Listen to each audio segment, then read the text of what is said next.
นี่เฮ็ดกับห่านพอยอมพอดี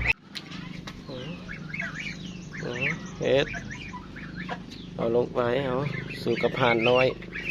สู่กับห่านน้อยเอาสู่กับห่านน้อยบ่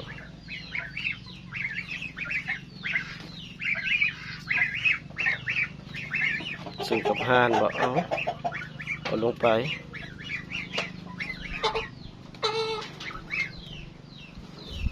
เอาไผ่ศิษณะเอาให้มันหูแค่ศิษณะเอาอยู่เอาลงไปนี่เอ็ดห่านจิกลูกเดียวห่านสู้วะ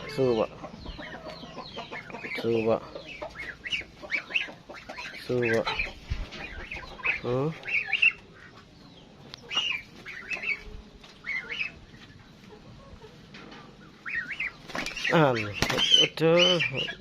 เจ็บแล้วยังสู้อยู่สู้เลือดลอยเลยห่านดุกงอนเลือดลอยเอา